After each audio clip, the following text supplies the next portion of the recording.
Welcome back, everyone, to TKO Boxing. As usual, I am joined by Josh and Ben, and today we're going to be looking at the big Eddie Hearn fight camp.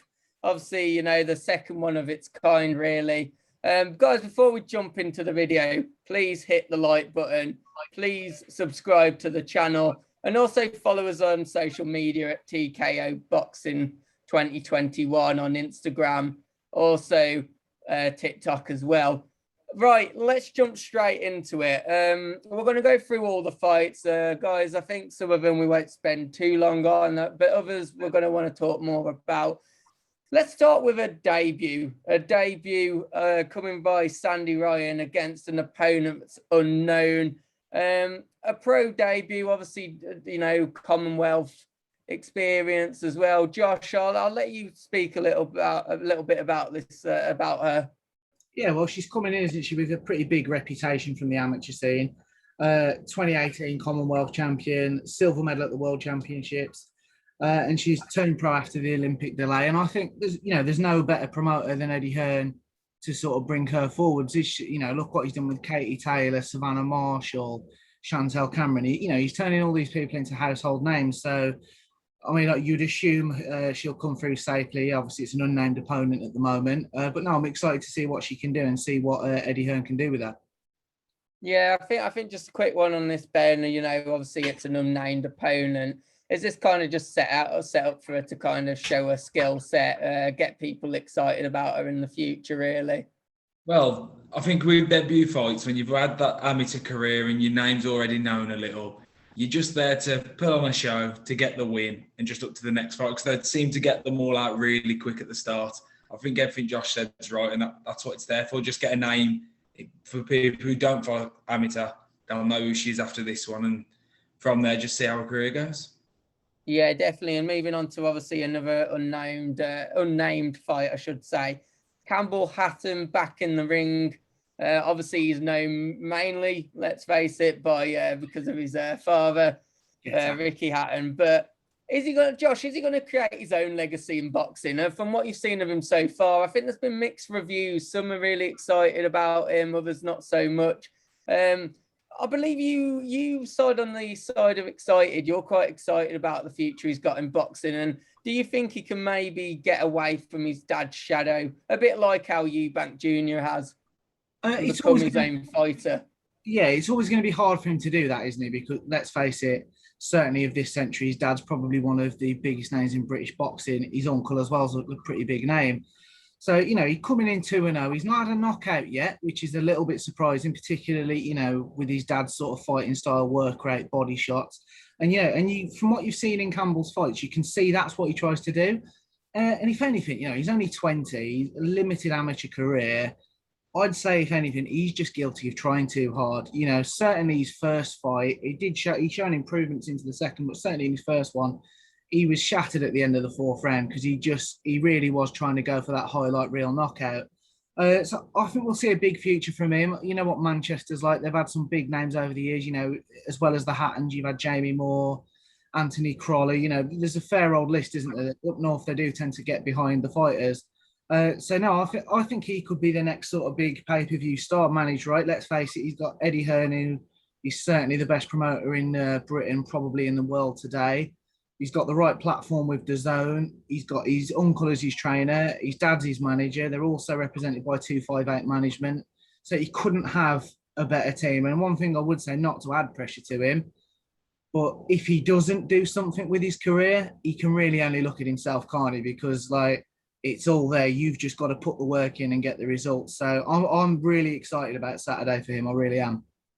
Yeah, you're right there. Almost the silver spoon effect. Again, obviously an unnamed fighter. Ben, almost the same question asked you on the last one. Is this just going to be a bit of a highlight reel performance? It is hard for him because if he was any other standard unnamed fight, amateur fighter that's kind of like, well, his third professional career fight, there won't be much eyes on him. But of course, there's always going to be the eyes on him, isn't there, because of his name?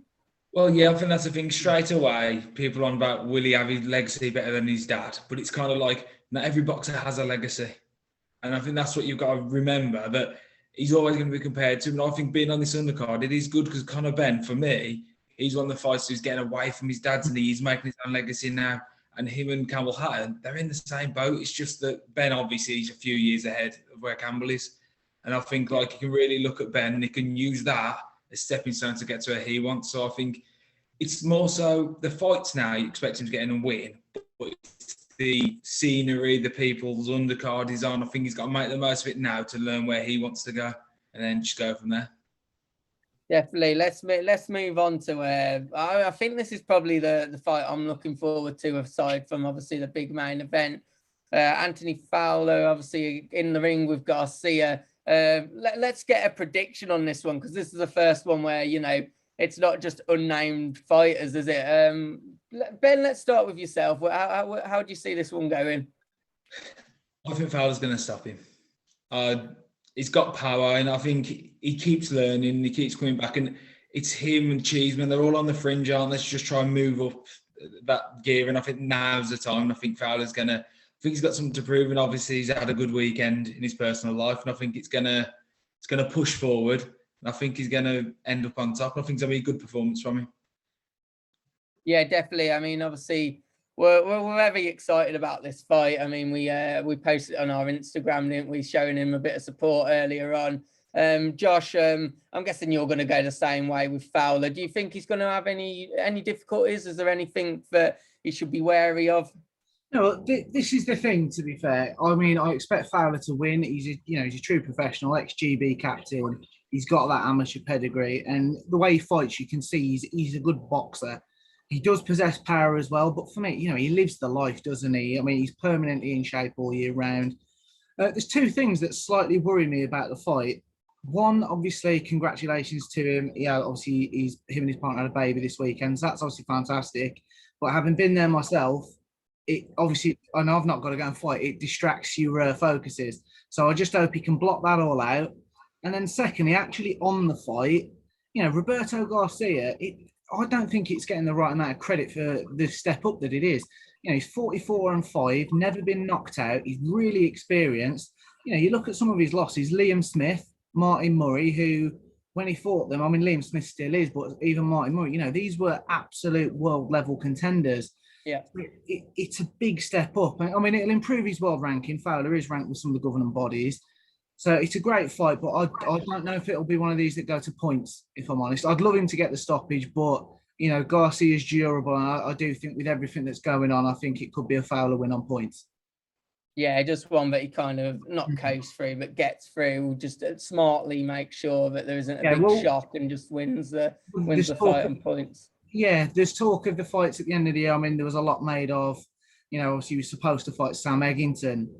Now Eddie Hearn paid sort of a lot of money in the purse bids, and Eggington's promoters pulled him out, which is a shame because that's a fight that I'd love to see. And I think we might even end up seeing that next, to be fair, because for some reason Cheeseman and Fowler are sort of being kept apart, which, I mean, that could be a super fight into early next year in Britain, couldn't it? So, no, I'm excited about this one. Yeah, definitely. It'd be interesting, that fight, because obviously, as you said, big British fight. Maybe they've got their eyes on that whole Joshua Fury fight. Maybe they could be on the undercard for that, one of the big name undercards. Maybe that's what they're hopefully viewing up. You never really know, do you? No. But let's move on to the next fight. Obviously, Tommy McCarthy up against Chris Billen-Smith. Josh, how do you see this one going? It's tough. It really is tough. It's a proper 50-50 fight. Me and Ben were talking about this one the other day off camera, and we both think that this could be a potential show stealer. You know, McCarthy's coming in as the European champ. It's a huge fight to such a level that for both of them, they'd probably go on to a world title shot, particularly in the cruiserweight division, in fairness. You know, obviously a Coley with the WBO, that's a possibility. McCarthy's in form. Billen-Smith, obviously, a fairly recent loss to Richard Riakporhe, which, you know, that was a big fight for him. But again, he's back. He's on the rebound. He's coming back. So I'll go Chris Billen-Smith for the win. I don't know the methods. I'd love to say a stoppage, but Billen-Smith's not he's not the biggest puncher in the world, so it could be points. I mean, obviously, you've just touched on there, Josh, that these are two fighters that are hopefully heading to that world stage. You were a bit surprised that the fights maybe come now and maybe not a bit in the future when their name might both be more in lights, or is this the right time for the fight? I think it's the right time. I'm all for it. And, you know, we will get to a video on this at some stage, there's no doubt. This is for me that one of the reasons I love Eddie Hearn, because he puts these fighters in with each other at whatever stage that sort of requires. Not too early, but I think his timing's always right. And this is, you know, this is for a European and Commonwealth like sort of unification, if you want to call it that. And it really is the winner gets all the marbles, doesn't? You know, they go on to bigger and better things. I mean, in fairness, even for the loser, it's not game over, is it? That, you know, they've both got enough time on the side to come back. But timing's everything, and I love the timing of this fight. And also, in fairness, you know, look, we're not done yet, but look how the card's shaping up for a first show on DAZN. Like, hats off. It's, you know, it's far better than anybody else has done this year, isn't it? They're advertising it well. You can definitely say that. I mean, Ben, would you agree, obviously, with Josh's prediction, or are you going to back Tommy McCarthy in this one? No, I thought we'd disagree on it, but I actually agree with him. I think it's, you say, like, I think out of the whole card, this is the 50-50 one for me. It's like all the others, even though you might get it wrong, you can see a favourite. Yeah. Edgy. I wasn't really a massive Billiam Smith fan. I thought it was all right, but then it was Fight Camp last year.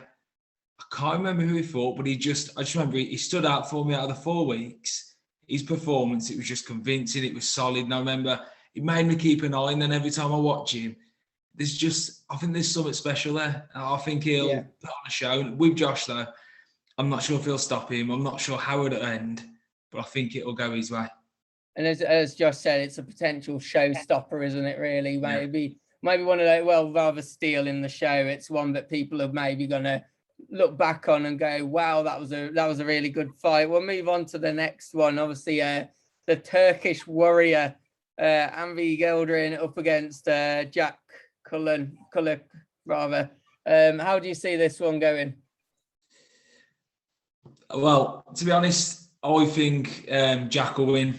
I think Yildirim, he's good, but I can't say I've ever seen that performance from him, from what I've seen. I'm not saying I follow him, but every time I watch him, like Canelo, Eubank, it just feels like he went in to lose to an extent. The Canelo one, he was just a punching bag. You don't think he's going to come with that warrior spirit then and pull off a win? No, I don't. I'll be proved wrong many times before. It might happen again, but I just think I can't see it happening. I really can't. Every time I watch him, I'm just not convinced. Even when I've seen like highlights of his performance where he's won, I've just not ever seen anything which made me think I've got to take notice of it. I think you could take him, Scott.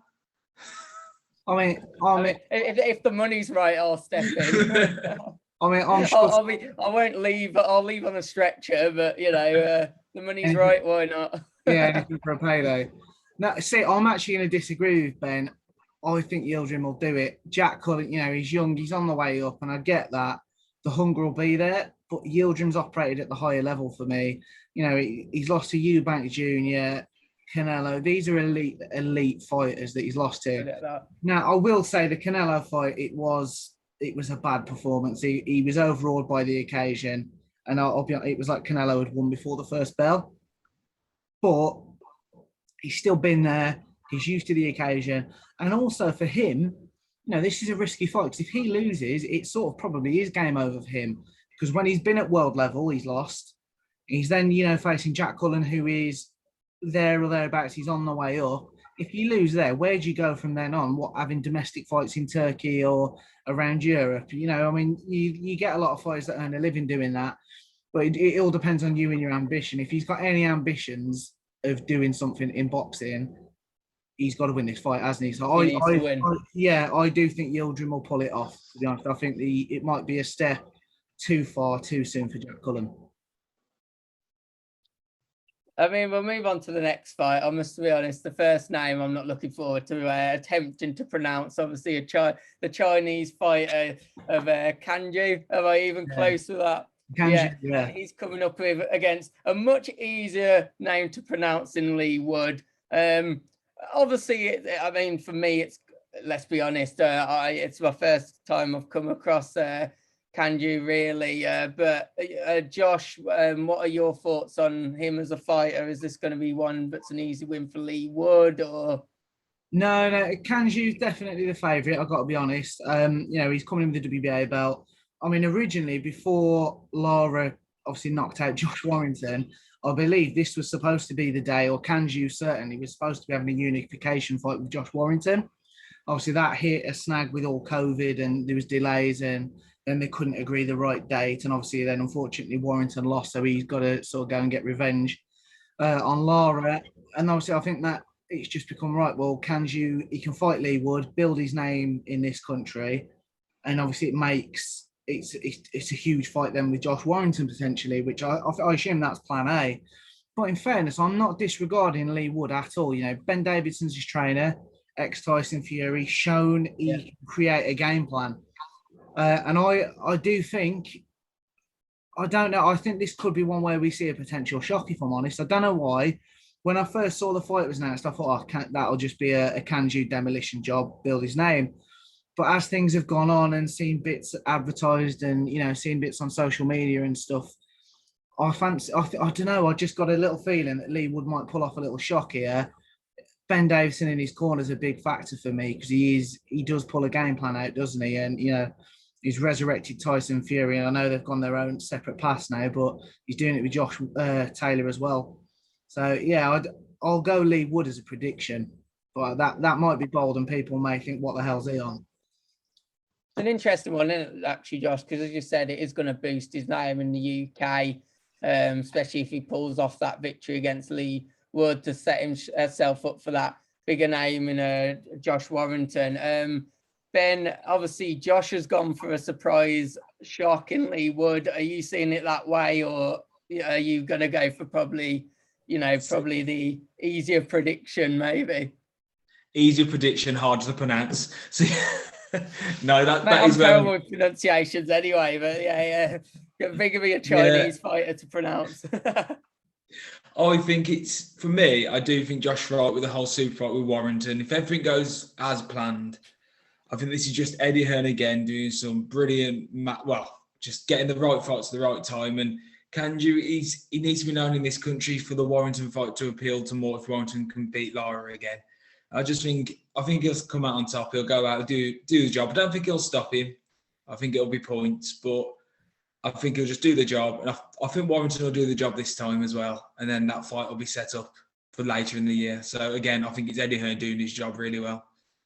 I mean, quick question with that though, where obviously you said it's going to be points. Do you think maybe you might go for that, for the knockout victory, maybe just to get people to notice him that little bit more?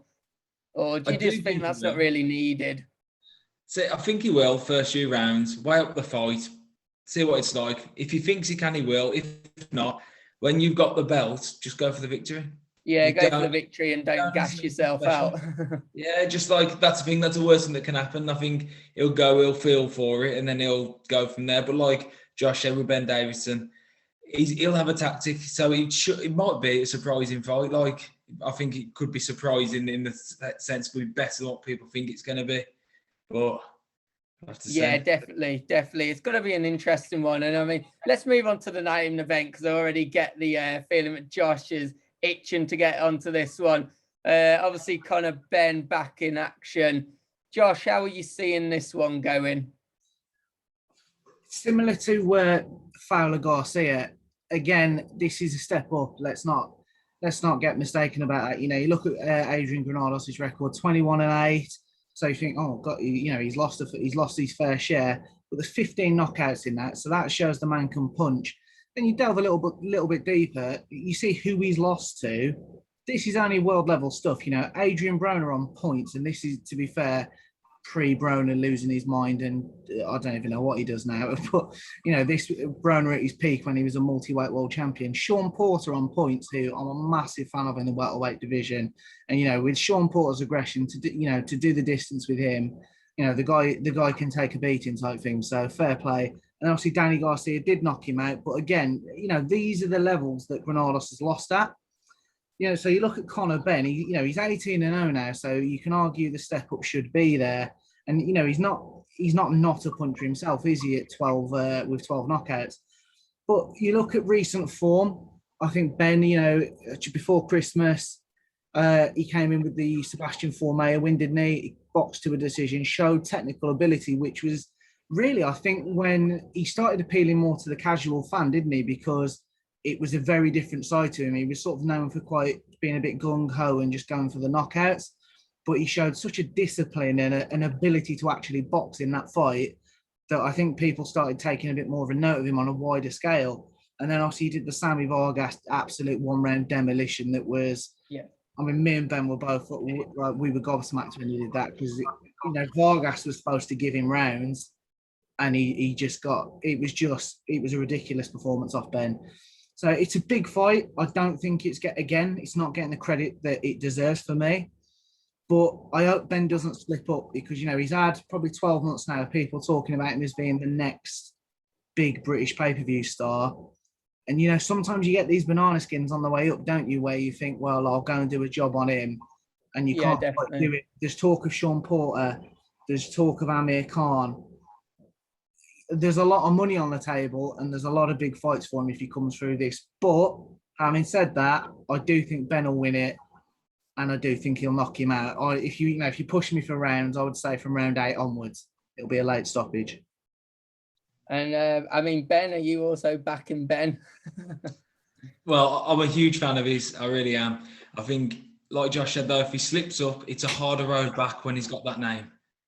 And do you think that's going to play on his mind? But, you know, obviously he's probably a fight or two away from like the big, you know, not just payday, but obviously the big pay-per-view, especially in the UK. Or do you get, I mean, I get the pressure with Conor Benn. He's not going to be the type of person that's going to be bothered too much about that. He seems very like calm, collected, and meant to be there, really. I watch quite a bit of his YouTube channel where, in fairness to him, he does put a lot into about his personal life. And he's got a young family there. Same as Campbell Hatton, he's got pressure from day one, hasn't he? Because everybody expects him to deliver to such levels. So I think he's sort of been there, done that. You know, he's got Tony Sims in his corner, who he's an absolutely brilliant trainer. So he's got a really good stable of fighters. He did wonders with Anthony Joshua early days. Eddie Hearns is, you know, they know what's at stake. They'll have coached him for this. So I fully get the point you're making, but I don't know about you, Ben. I think Conor Benn is, I think he's got the mind for it. And I'll be honest, I think he's going to the top. I think it's the perfect time in the welterweight division, because you've got the champions sort of at the age where, you know, 32 to 35. I mean, obviously Pacquiao's even older. I think it's the perfect time, and I think you could see him as a force at welterweight for the next 5 to 10 years. See, when you go on about like all the boxers and that, I think at the moment, all the boxers, the one who backs himself the most, his own ability, you can just tell it's not confidence like an arrogance. He just knows what he can do. I think he just does it so well. He's confident with it. Like, he knew he could take Vargas out in the first round. So when he did it, and Formella, he knew he could outbox him. So he outboxed him.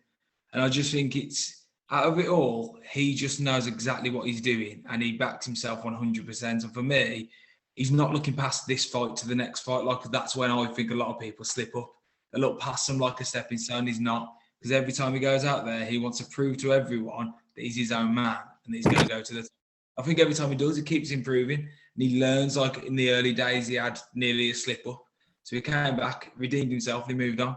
I think he's an exciting fighter, and it's always good to watch.